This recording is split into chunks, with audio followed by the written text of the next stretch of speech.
Efésios 6, de 10 a 20. A armadura de Deus.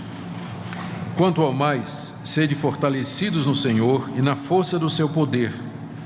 Revesti-vos de toda a armadura de Deus para poderes ficar firmes contra as ciladas do diabo. Porque a nossa luta não é contra o sangue e a carne, sim contra os principados e potestades, contra os dominadores desse mundo tenebroso, contra as forças espirituais do mal nas regiões celestes. Portanto, tomai toda a armadura de Deus, para que possais resistir no dia mau, e depois de teres vencido tudo, permanecer inabaláveis. Estai, pois, firmes, cingindo-vos com a verdade e vestindo-vos da couraça da justiça. Calçai os pés com a preparação do evangelho da paz, embraçando sempre o escudo da fé, com o qual podereis apagar todos os dardos inflamados do maligno. Tomai também o capacete da salvação e a espada do Espírito, que é a palavra de Deus. Com toda oração e súplica, orando em todo o tempo no Espírito, e para isso vigiando com toda perseverança e súplica por todos os santos. E também por mim, para que me seja dada no abrir da minha boca a palavra, para com intrepidez fazer conhecido o mistério do Evangelho, pelo qual sou embaixador em cadeias, para que em Cristo eu seja ousado para falar, como me cumpre fazê-lo. Paulo sabia que o verdadeiro inimigo dos cristãos e da igreja não eram pessoas como os romanos, o imperador e os soldados que o mantinham preso na sua casa, mas eram principados e potestades, poderes espirituais da maldade. Eram demônios sob a liderança de Satanás, o diabo, o adversário, o acusador, que se levantavam contra a igreja para impedir que aqui nesse mundo o plano de Deus se concretize. Paulo, então, aqui do verso 10 até o verso 20, a parte final da carta aos Efésios, ele nos fala a respeito desse conflito de natureza espiritual.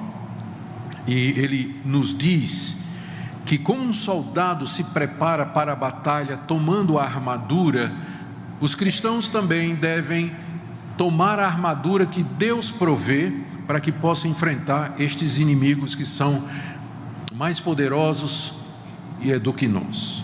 Então a posição é de vitória. Nós estamos em Cristo, vitoriosos, já vencemos em Cristo Jesus. O diabo é que está vindo tentar causar a maior destruição que ele pode. Por isso a ordem aqui é: fiquem firmes. Exatamente por isso, fiquem firmes, vocês já venceram, vocês estão em Cristo Jesus, o nosso capitão já venceu, agora vocês têm que ficar firmes, porque apesar de vencido, o diabo ainda é um inimigo poderoso. Há uma ilustração que é tirada da Segunda Guerra Mundial, entre dia D e o dia V. Eu não sei se eu vou lembrar das letras direitinho, mas quando os aliados, através do avanço com os seus aviões e as suas forças, quebraram a espinha dorsal do nazismo, eles disseram que aquilo foi o dia D, foi o dia que mudou o curso da guerra, foi o dia que definiu a guerra. A partir daquele dia, quando os aliados infligiram uma derrota drástica nas forças inimigas, a partir dali o inimigo sabia que estava derrotado. O que ele fez a partir dali foi lutar para fazer a maior destruição possível. O dia V, que era o dia da vitória, chegou algum tempo depois, quando o inimigo finalmente se rendeu. Então nós estamos vivendo entre o dia D e o dia V. A vitória já foi ganha na cruz, o golpe fatal já foi dado na cabeça da serpente. E agora estamos esperando o dia da vinda do Senhor Jesus, o dia da vitória, quando então, definitivamente, de uma vez por todas, Satanás será lançado no lago de fogo e enxofre, e com ele todos aqueles que andam segundo as suas tentações e as suas propostas e as suas obras. Mas até aquele dia, nós temos que ficar firmes, como cristãos individuais, como igreja, nos defendendo desses ataques constantes que é feito pelo diabo e pelos seus anjos. E nós já vimos também na vez anterior que esse ataque vem de diversas maneiras. Aqui nessa passagem, Paulo menciona no verso 11 as ciladas do diabo. E ele menciona também, nós vamos ver isso aqui no verso 16, os dardos inflamados do maligno. através de armadilhas, através de setas incendiárias, através de muitos outros recursos da sua mente doentia, Satanás procura enredar os cristãos, desviar a igreja da verdade e levá-la cada vez mais para longe de Deus, para fazer o maior dano possível na humanidade antes da sua derrota final. Também nós mencionamos que como essa verdade aqui, ela lança luz também sobre esse movimento tão forte nas igrejas evangélicas, que vê a batalha espiritual basicamente como sendo libertação das pessoas das doenças, aflições, enfermidades e calamidades que os demônios causam nelas. O foco é libertar a pessoa da doença, libertar a pessoa do desemprego, do desamor, do casamento que não funciona mais. Então você vai para essas igrejas e lá você tem terapias disso, terapias daquilo, culto de libertação de doença, culto de unção para curar, e como se a arma do diabo fosse só o nosso corpo. O diabo não está interessado em nosso corpo, ele é, na verdade, capaz de deixar você ficar saudável, bonito e rico, desde que você acredite, por exemplo, na mentira, que lhe afasta de Deus. A luta é pela mente. O diabo quer corromper a verdade. Por isso que a maior arma dele é o erro religioso. A Bíblia constantemente, a Bíblia nos adverte muito mais contra falsos profetas do que contra os demônios. É só você pegar o Novo Testamento e faça a conta. A Bíblia adverte muito mais contra os falsos profetas do que contra os demônios. Porque o verdadeiro inimigo da igreja é o erro religioso, é você crer numa mentira a respeito de Deus, a respeito de Cristo, a respeito da salvação, porque isso pode não prejudicar seu corpo, mas vai lançar sua alma no inferno. Então, ele está muito mais interessado em que você creia na mentira. Por isso ele vai fazer o possível para afastar você de Deus. Astutas ciladas, setas incendiárias, é isso que ele vai fazer. No caminho, se ele puder ainda colocar uma doença em você, ele vai fazer isso, porque ele veio para matar, roubar e destruir. Mas o alvo dele é aqui, corromper a sua mente. E quando ele não pode destruir a vida de um crente verdadeiro, porque Deus o segura, mas pelo menos fazer com que ele fique cheio de dúvidas. Crente cheio de dúvida, incerto. O diabo não pode impedir que você caminhe até a sua salvação, mas se ele puder colocar pedrinha no teu sapato, ele vai colocar. E todo mundo sabe o que é caminhar com pedra no sapato, né? É horrível, né? Você fica pisando aquilo, né? Que coisa dura, difícil.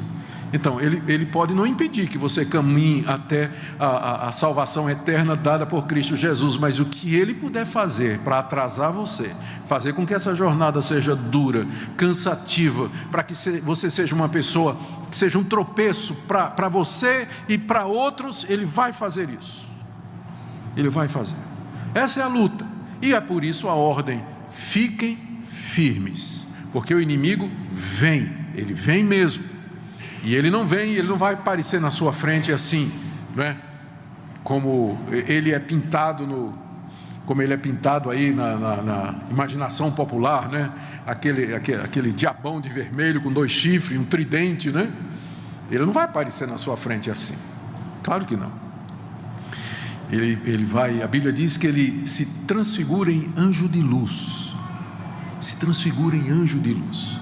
Então ele vem de uma forma que você menos imagine e contra a qual você está menos preparado. Daí você precisa ficar firme. Bom, é isso que essa ordem representa. Agora, para ficar firme, o verso 14, você tem que tomar a armadura de Deus. Há uma jogada aqui na língua grega que alguns comentaristas chamaram a minha atenção para isso, eu não tinha percebido. Mas do jeito que Paulo construiu a frase aqui, ele queria mais ou menos dizer o seguinte, no verso 14: fiquem firmes, depois de vocês terem vestido a verdade, vestido a couraça da justiça, calçar os pés. Ou seja, ele está explicando como é que a gente pode ficar firme. A gente fica firme tomando a armadura de Deus, não tem outra maneira. Você só pode ficar firme depois de você tomar a armadura de Deus. E aí vem então a nossa próxima pergunta: o que é que significa essa armadura então? E o que é que significa tomar essa armadura? Se você lê os comentaristas e lê as notas de rodapé da sua Bíblia, você vai perceber que tem duas interpretações aqui sobre a armadura de Deus. Algumas pessoas vão dizer que essa armadura são as qualidades éticas que você tem que abraçar e que impede que o diabo vença você. Por exemplo, no verso 14, Paulo diz: estai, pois, firmes, cingindo-vos com a verdade. Ou seja, se você sempre falar a verdade, o diabo não vai ter de que lhe acusar. O diabo não vai mexer com você, porque ele é o pai da mentira. Se você é uma pessoa que sempre diz a verdade, então você não vai dar brecha para o diabo. Ou então, como está no verso 14, vestindo-vos da couraça da justiça. A justiça aqui é tratar a todos com equidade, dar a cada um o que é direito, ser justo com as pessoas. Então, se você for uma pessoa justa, então você estará protegido contra Satanás. Mas o problema é que Paulo já tinha dito, a outra linha de interpretação, ela diz que essas qualidades que estão descritas aqui não são virtudes nossas, mas é o que Cristo conquistou na cruz para nós, a ponto de que alguns intérpretes dizem que o que ele está fazendo aqui, a armadura, é o próprio Cristo. Então, quando Paulo manda que a gente tome a armadura de Deus, ele está dizendo: se revista de Cristo, porque somente assim você vai poder resistir a Satanás. No verso 10, se você voltar para o início da sessão, nós encontramos o que seria a chave para a melhor interpretação, que eu entendo é a segunda. Ele diz: quanto ao mais, sede fortalecidos no Senhor e na força do seu poder. Ele iniciou essa sessão dizendo que nós devíamos nos fortalecer no poder de Cristo. E aí no verso 11 ele diz: revesti-vos de toda a armadura de Deus. Ora, o que você tem aqui é um paralelo. Revestir-se de toda a armadura de Deus é você se fortalecer no Senhor e na força do seu poder. Logo, a armadura de Deus é Cristo e tudo aquilo que Ele conquistou para nós, o poder que vem dEle. Por isso, quando a gente disser aqui, você tem que se vestir da verdade, não pense na verdade em oposição à mentira, mas é a verdade que é Jesus, a verdade de Deus, a verdade maior de todas. Eu sou o caminho, a verdade e a vida. Só essa verdade é que vai poder lhe dar força para enfrentar Satanás. Então nós vamos analisar as peças da armadura dessa perspectiva, de que a armadura é o próprio Senhor Jesus e as bênçãos e virtudes e graças que Ele conquistou na cruz para nós. É o próprio Evangelho, se você quiser uma outra definição. O que significa então tomar essa armadura? Aqui é muito importante. Veja como a importância disso. Se você achar que verdade, justiça, estas coisas que estão descritas aqui como peças da armadura, é alguma coisa, são qualidades éticas, então significa que você tem que desenvolvê-las todo dia.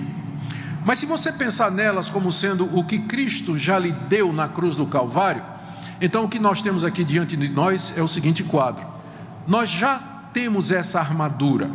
Nós se é Cristo e o que Ele conquistou na cruz, isso aqui já é nosso, desde a conversão. O que você tem que fazer é tomar posse, é você se apropriar disso. Todo mundo sabe o que é tomar posse, né? Especialmente quem veio de algumas igrejas, ouve isso direto, né?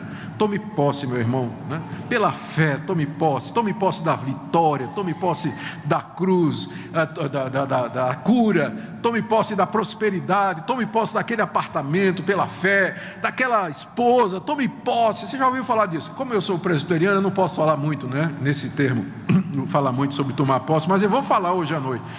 Você tem que tomar posse disso. Isso que significa tomar a armadura de Deus. Quando ele diz, por exemplo, aqui: se cinjam com a verdade já foi dada. Se você é crente em Jesus Cristo, você é crente porque você creu na verdade.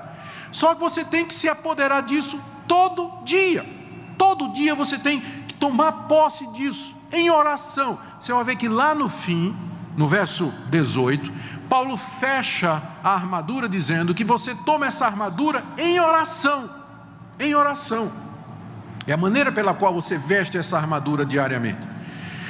Então é assim que ela nos vem. Ela já nos foi dada em Cristo Jesus, e diariamente você tem que se considerar, usando a linguagem paulina de Romanos 6, você tem que se considerar aquilo que Deus diz que você é em Cristo Jesus. Ou, querendo usar uma linguagem evangélica moderna, você se apossa pela fé daquilo que Deus já diz que é seu em Cristo Jesus. Então vamos ver as peças dessa armadura. Paulo aqui está seguindo Isaías 52, verso 7, onde o profeta Isaías diz: quão formosos são os pés daqueles que sobre os montes anunciam o Evangelho. É inspirado nisso que Paulo vai falar sobre as sandálias do Evangelho da paz. Isaías 59, de 15 a 17, que diz que Deus tomou o capacete da salvação e a couraça da justiça e se vestiu de santidade, é onde ele vai tirar a inspiração para o cinto, para a couraça e para o capacete. Ele só acrescenta escudo e espada, mas tudo mais está no Antigo Testamento, especialmente no livro do profeta Isaías, como eu já disse, 52 e 59.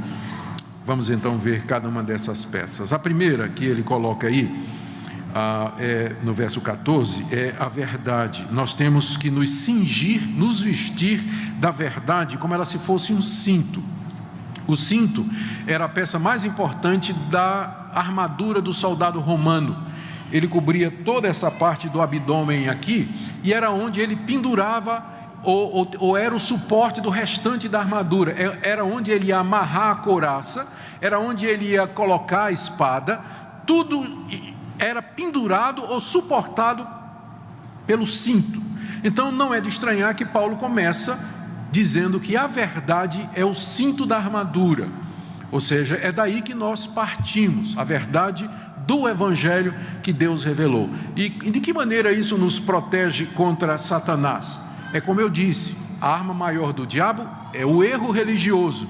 Uma vez que você conhece a verdade, que você se apoderou da verdade do Evangelho em Cristo Jesus, então você está em condições de se defender das mentiras, das heresias, do erro religioso que é apresentado por Satanás de forma muito bonita, através de homens preparados para isso, porque você conhece a verdade. Ela é a porta de entrada. Conhecereis a verdade e a verdade vos libertará. Então a verdade é como cinto, é logo a primeira coisa. Como é que eu me aproprio da verdade então? Como é que eu obedeço essa ordem? Cingivos da verdade. Significa todo dia você encher a sua cabeça com essa verdade. Você meditar na verdade que é Cristo. Você meditar nas grandes promessas do Evangelho. Você crer nestas coisas, deleitar-se nas verdades espirituais. Você está se cingindo com a verdade. Ela se torna o cinto que protege o seu abdômen, de onde virão penduradas as outras coisas que se seguem. Segunda parte, ele fala aqui, é a couraça. Verso 14, vestindo-vos da couraça da justiça. A justiça aqui não é um atributo ético, mas é a justiça de Deus pela fé em Cristo Jesus. É a justiça com a qual Deus justifica pecadores como eu e como você. É a justificação. Ela funciona como uma couraça. A couraça cobria o peito do soldado, era firmada no cinto dele, né, no qual ele estava cingido, e era proteção para órgãos vitais. Era proteção geralmente de metal, era proteção para órgãos vitais de golpes que poderiam ser fatais. Paulo aqui compara a justiça de Deus em Cristo Jesus, ou a justificação, a uma couraça.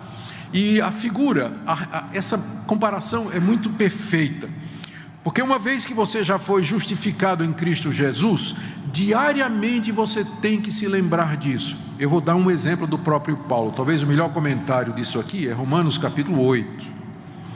Você vê como isso funciona na prática. Romanos capítulo 8, a partir do verso 31. Paulo diz: que diremos à vista destas coisas? Se Deus é por nós, quem será contra nós? Aquele que não poupou seu próprio filho, antes por todos nós o entregou, porventura não nos dará graciosamente com ele todas as coisas? Agora veja o verso 33. Quem intentará acusação contra os eleitos de Deus? É Deus quem os justifica. É maravilhoso você lembrar disso naquele dia em que de repente um monte de acusação chega na sua cabeça. Você não presta, você fez de novo, né? Como é que? Não tem jeito, você não presta para nada, você é um desastre, você é um crente vagabundo, né? Você fica fazendo esse tipo de coisa, você acha que Deus vai aceitar você? Já passou por esses dias? Que sua cabeça, não? Fica assim, aí você fica, as trevas entram no seu coração, dúvida entra.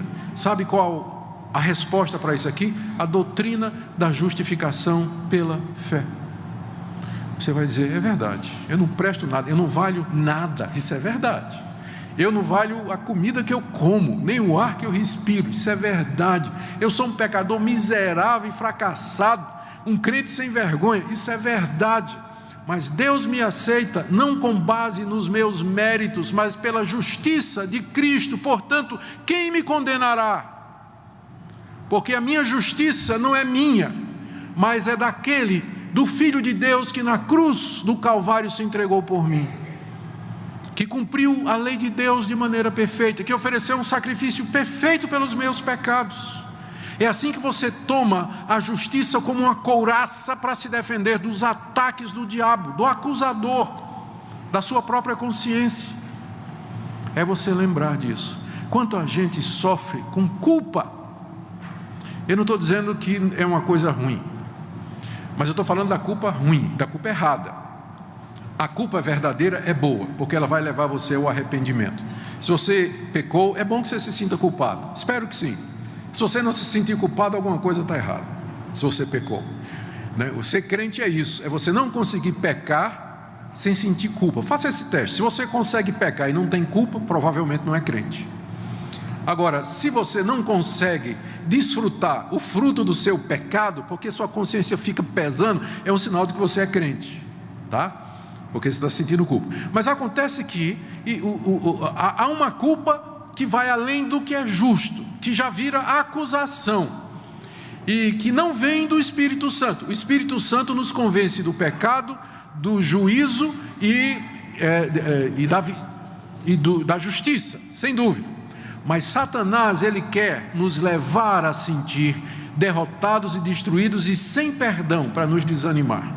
A resposta é você sempre lembrar que você é justificado com base nos méritos de Cristo. E isso funciona como uma couraça que lhe protege contra os ataques do diabo.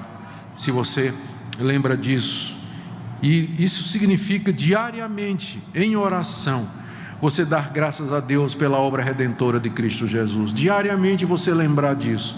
Você dizer, Deus, eu sei que não sou nada. Que privilégio meu, que glória, que graça que o Senhor me dá de poder ser chamado seu filho. O Senhor perdoou os meus pecados e me justificou. É assim que você toma essa couraça. Terceira parte da armadura que Paulo menciona é a paz do Evangelho, como um sapato, verso 15. Calçai os pés com a preparação do Evangelho da paz. O calçado do soldado romano era uma semibota entrelaçada com o solado de couro duro, que tinha como objetivo evitar os objetos pontiagudos que os inimigos jogavam no campo de batalha. Às vezes o soldado corria descalço, e aí os inimigos jogavam objetos pontiagudos, paus no campo, não é? E aquilo feria o soldado e ele não podia continuar. Para que ele pudesse correr no campo de batalha com segurança e com firmeza, ele precisava ter os pés calçados e protegidos, para que ele pudesse então correr no campo de batalha ao encontro do inimigo ou se defender. E o que é que significa isso? A paz, isso pode ser traduzido da seguinte maneira: a paz que o Evangelho produz, ela funciona como uma preparação para o combate, como os sapatos que um soldado coloca antes de entrar no campo de batalha. Então essa paz que o Evangelho traz é comparada a esse sapato que o soldado coloca no início do conflito. E essa paz aqui é a paz do Evangelho, o Evangelho da paz ou a paz que é produzida pelo Evangelho. O Evangelho é a boa notícia de que Deus nos amou e que deu o seu Filho para morrer pelos nossos pecados. E pela fé em Cristo Jesus, eu sou perdoado e agora eu tenho paz com Deus. Deus não é mais o meu inimigo. Agora imagine você ir para uma guerra contra o diabo e além do diabo você ainda ter Deus como inimigo. Não tem jeito de ganhar essa, né? Não tem jeito. Então se você vai para a batalha contra Satanás, você precisa estar em paz com Deus, você precisa ter Deus ao seu lado, não é verdade? Então é o Evangelho que reconcilia você com Deus, e aí você tem condições de enfrentar o diabo. Que situação terrível do homem sem Deus. Ele não somente tem o diabo como inimigo, mas o próprio Deus. Como ele escapará da condenação eterna e da destruição? Como? Sem Cristo e sem Deus, uma pessoa vai escapar. Ela precisa ter paz com Deus através do Evangelho, que vai funcionar como as sandálias com as quais ele vai poder correr no campo de batalha e enfrentar o inimigo. Sem isso, você está perdido, não somente porque não terá forças contra o diabo, mas também porque não tem paz com Deus. E Deus é o próprio inimigo e o maior de todos.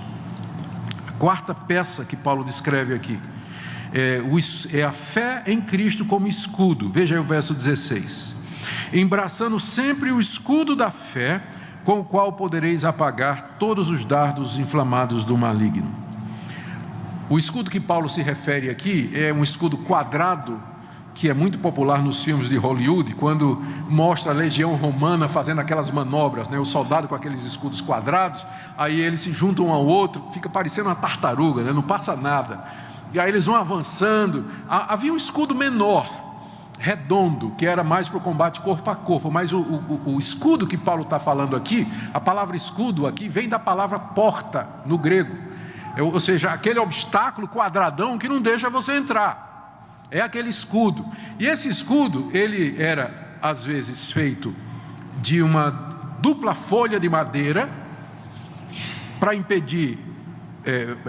O que acontecia? A flecha incendiária batia na primeira camada e se extinguia ali, não passava para a segunda camada. Ou então era um escudo que era coberto de peles de animais molhada, para enfrentar os dardos incendiários, que era uma flecha, era uma arma terrível naquela época, era uma seta cuja ponta era envolvida em material inflamável, o soldado acendia e jogava, onde batia fazia incêndio. Então esse tipo de escudo, era um escudo oblongo, grande, ele servia para apagar esse tipo de seta. A seta batia ali e morria. Um outro detalhe interessante, a palavra apagar aqui, na língua grega, é de onde vem a palavra asbesto, que em português se refere a um material inflamável, que ainda hoje é usado, né? O asbesto ainda hoje é usado. Então, o que funciona como um escudo que apaga as setas do maligno? Paulo diz que é a fé. Está aí no verso 16. Mas fé em quê? Você tem que fazer aqui essa importante distinção. Pessoas falam da fé como se a fé tivesse uma força inerente. Fé é o ato de você crer, é a capacidade de você confiar em alguma coisa.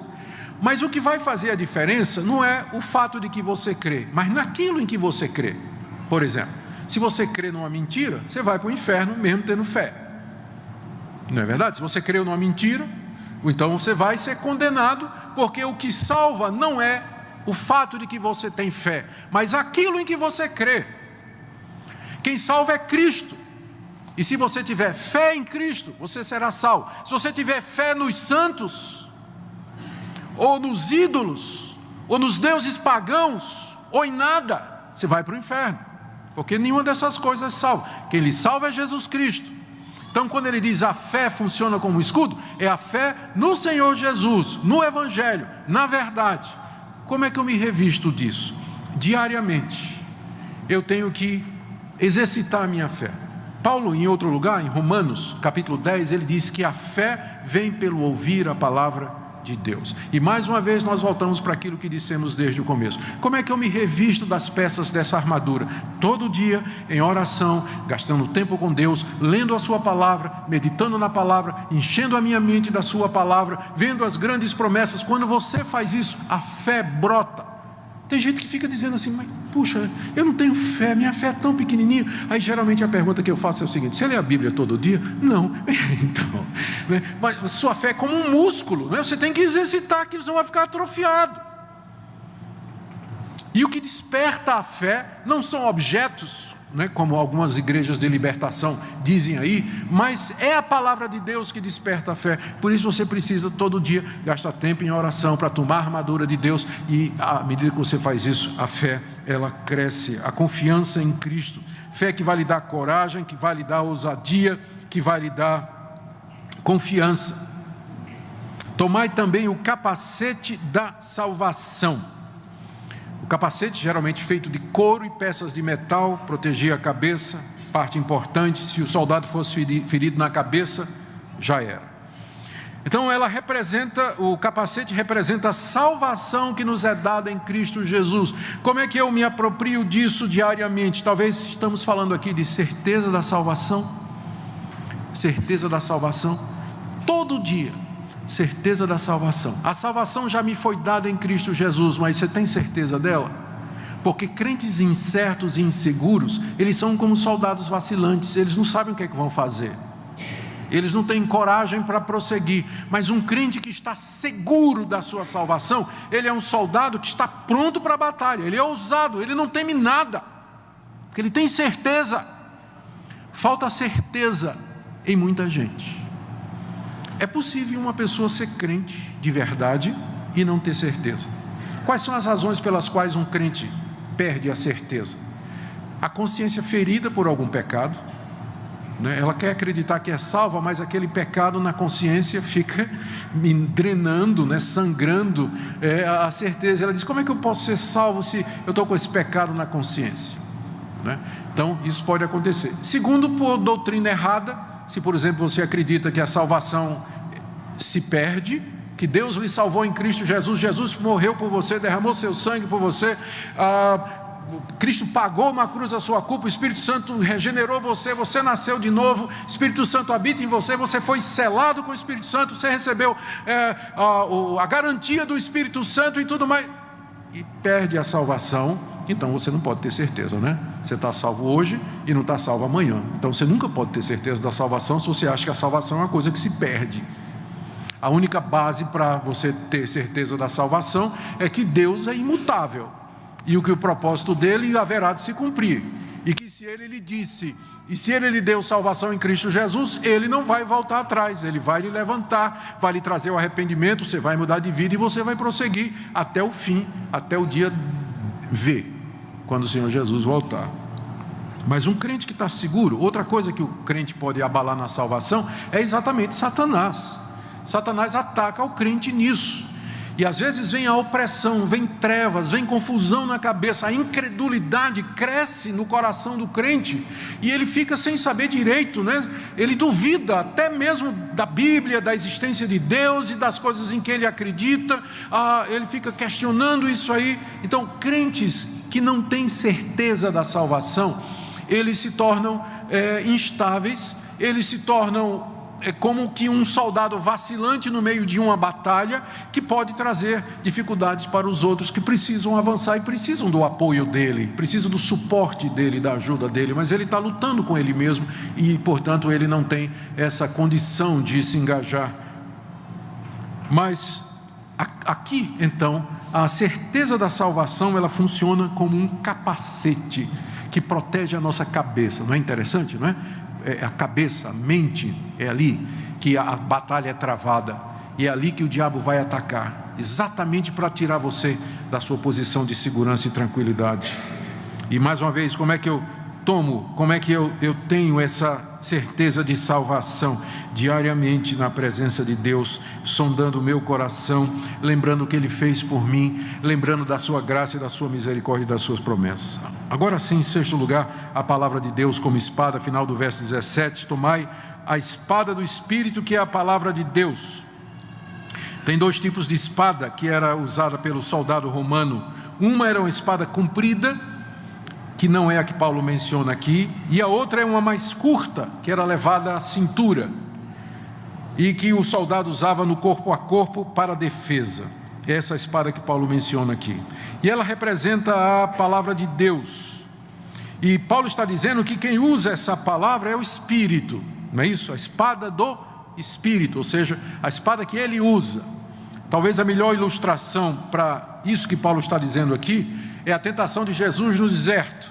Jesus foi levado ao deserto para ser tentado. Primeira tentação: você é o Filho de Deus. Dize que estas pedras se transformem em pães. Qual foi a resposta de Jesus? Está escrito: nem só de pão viverá o homem. E assim foi com a segunda, e assim foi com a terceira tentação. Todas elas Jesus respondeu dizendo: está escrito.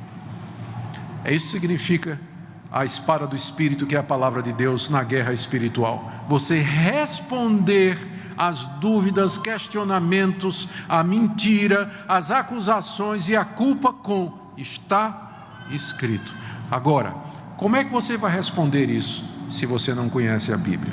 Jesus, quando isso aconteceu com ele, tinha 30 anos de idade. O menino judeu começava a memorizar a Bíblia antes dos 12 anos. 12 anos tinha aquele momento de iniciação em que ele já deveria saber decorar boa parte da Torá.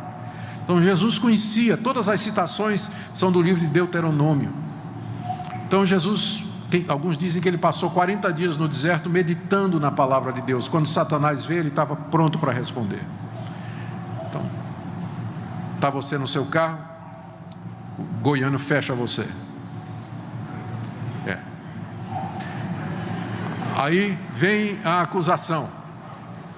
Pode ser um paraibano também. Aí vem a vontade. Xinga ele. É justo. Aí você vai dizer: não, porque está escrito. O quê? O que é que está escrito que você poderia dizer agora? Você está no trabalho, é assediado por uma mulher, uma funcionária, alguém que lhe assedia. Tentação. Teu casamento não vai bem, tua mulher não gosta de ti, vocês já não falam, já não tem relações há não sei quanto tempo. Deus compreende a sua necessidade. Você responde: está escrito. O quê? O que é que você vai responder? Se o chefe chega no trabalho e diz: olha, passa essa nota aí, ou faz essa assinatura aí nesse contrato. Não é bem isso que aconteceu, mas compramos por tanto, mas vamos dizer que foi por tanto aí.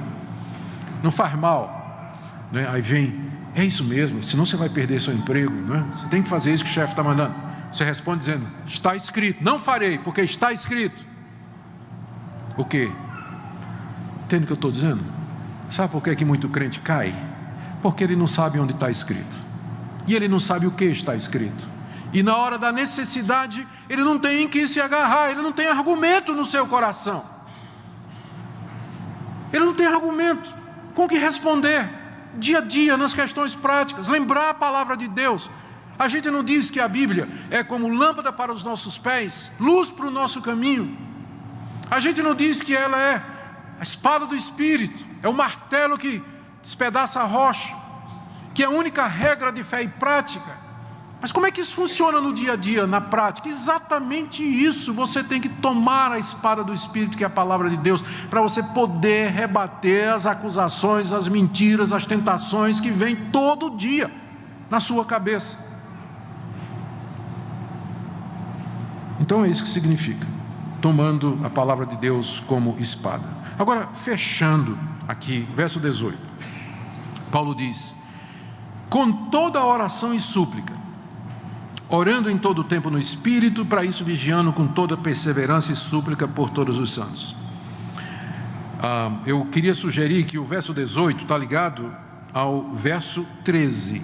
A ligação seria mais ou menos assim: portanto, tomai toda a armadura de Deus, verso 18, com toda oração e súplica. Em outras palavras, o que Paulo está dizendo é de que maneira nós vamos tomar toda a armadura de Deus. Como é que nós tomamos a verdade como cinto, a couraça a justiça como couraça, a paz do Evangelho como sandália, a fé como escudo, a salvação como capacete e a palavra de Deus como espada. Como é que eu tomo isso diariamente? Resposta: com toda oração.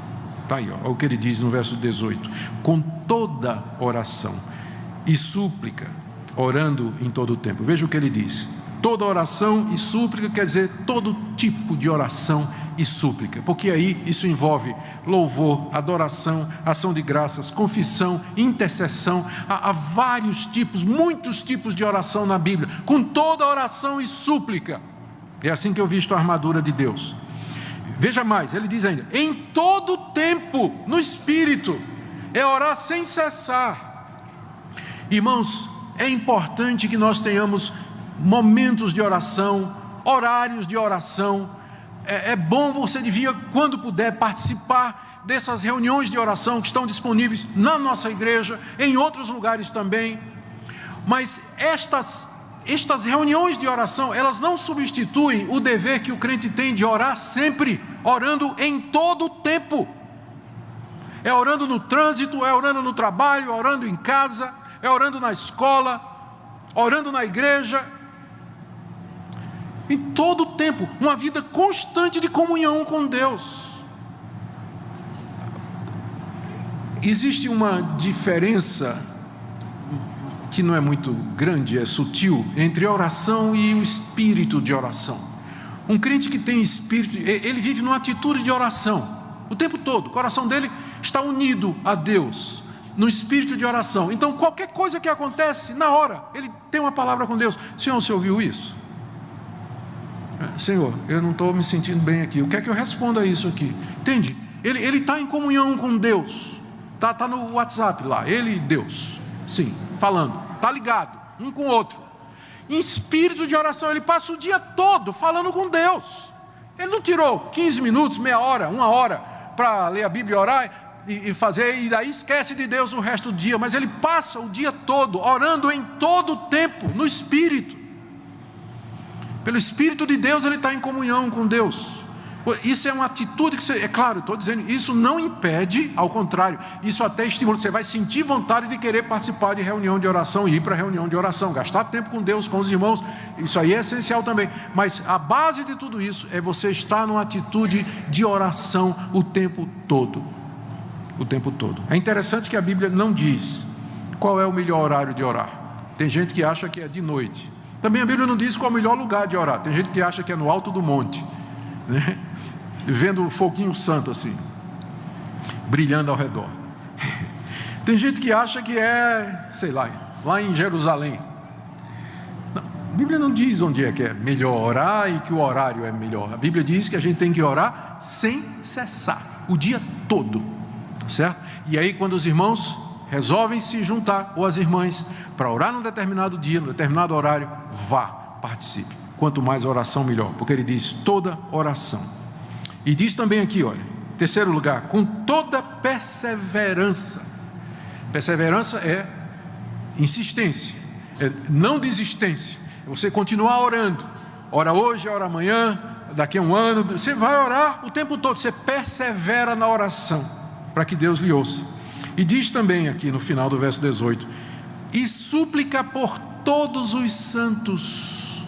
Os santos aqui são os crentes. Eles são chamados de santos não no sentido absoluto, mas no sentido básico da palavra, que significa separado. Eles foram separados por Deus, pelo Evangelho, e pertencem a Deus. Estão sendo santificados, mas a Bíblia os chama de santos. Nesse sentido, temos que orar, final do verso 18, suplicando por todos os santos, porque são os meus colegas na batalha, é o soldado que está ao seu lado, é o soldado que está na sua frente, que está atrás. Somos um exército e nós precisamos orar uns pelos outros nessa guerra espiritual. Eu preciso das suas orações. Veja o que Paulo diz em seguida, verso 19: e também por mim. Paulo sabe da importância da oração, tanto é quando ele diz assim: orem por todos os santos, não esqueça de mim não. A igreja ora por mim. E o que é que Paulo pede? Ele estava preso, lembra dele? O que é que ele pede? Ora para que eu seja liberto da prisão. Não. Ore por mim, para que me seja dada no abrir da minha boca a palavra, para com intrepidez fazer conhecido o mistério do Evangelho, pelo qual sou embaixador em cadeias, para que em Cristo eu seja ousado para falar como me cumpre fazê-lo. Não é que seria errado Paulo pedir que os irmãos orassem para que ele fosse livre da prisão, mas ele estava preocupado com outra coisa. Ele queria que enquanto ele estivesse na prisão, ele pudesse pregar o Evangelho, anunciar o Evangelho com autoridade, com intrepidez, para que o mistério do Evangelho fosse manifesto ali naquela prisão. Que lição extraordinária! E isso no contexto de guerra espiritual. Hoje em dia nós somos estimulados, no contexto de guerra espiritual, a orar pedindo libertação dos nossos problemas. Aqui você tem um homem inspirado por Deus, ensinando sobre guerra espiritual, e quando ele pede que orem por ele, ele está preso. Ele só pede isso: eu quero que vocês orem para que Deus me dê coragem, para que na prisão eu pregue o Evangelho. Não quero saber de libertação, não quero saber de saída física daqui, restituir o que é meu, eu não quero nada disso. Eu quero que Deus me dê graça para eu ser crente aonde eu estou, aonde Ele me colocou, no meu casamento, no meu trabalho, no meu negócio, onde eu estiver, que ore por mim para que eu seja crente ali onde Deus me plantou, mesmo que seja uma situação tão difícil como aquela que ele estava vivendo. Essa aqui é a guerra espiritual, meus irmãos. Ele termina a carta falando sobre Tíquico, versos 21 e 22, que é o portador da carta, e orando pelos crentes, versos 23 e 24. Queridos, o que é que nós podemos aprender aqui, fechando? Primeiro, há uma batalha espiritual acontecendo ao seu redor. Há uma batalha espiritual acontecendo ao seu redor, e você devia acordar para isso, acordar para essa realidade. Segunda coisa, ela se concentra na conquista da mente, e não propriamente nas questões materiais, como prosperidade, doença e bens materiais. Terceira coisa, a maior arma do diabo nessa guerra espiritual é a mentira, é a corrupção da verdade, é distorcer a verdade, é levar você a se afastar de Deus, crer no erro. Quarta coisa, em Cristo Jesus nós já estamos numa posição de vitória. Ele já quebrou a espinha dorsal de Satanás, já esmagou a cabeça da cascavel, e portanto a vitória já é nossa.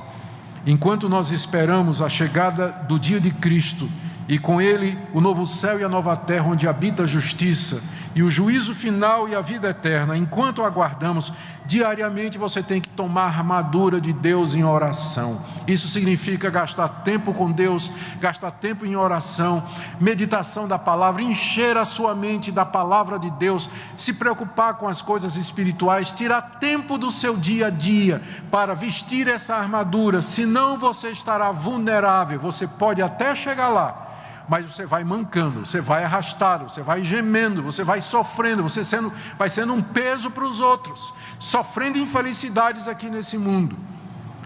E eu sei que Deus deseja que nós, como os soldados vencedores, atravessemos essa peregrinação aqui, exibindo a vitória de Cristo de forma plena e verdadeira. Eu sei que tem gente lutando aqui, eu sei que tem gente em lutas grandes aqui. Eu queria encorajar você, para que qualquer que seja a luta que você está travando, no seu casamento, no seu trabalho, na escola, conflitos pessoais de relacionamento, você se pergunte se não há uma necessidade maior de tirar mais tempo para Deus. Você tem se vestido da armadura de Deus? Por que Satanás tem conseguido penetrar? Por que você tem cedido ao erro, cedido ao que é mal, ao pecado? Então, talvez você devia pensar em reprogramar o seu dia e dizer: Deus, eu preciso de um tempo, mais do que isso, eu quero gastar o meu dia em comunhão contigo, aonde eu estiver. Talvez você tenha que ver que a raiz disso de fato é a raiz espiritual. Talvez aqui nessa noite, pessoas que caíram mesmo, estão confusas, estão incertas, estão presas a algum tipo de comportamento, a um relacionamento pecaminoso que não consegue se livrar, ou atitudes e hábitos pecaminosos que impedem que tenha alegria e certeza e viver a vida plena em Cristo Jesus. Eu queria dizer que nós não deixamos os nossos soldados feridos para trás.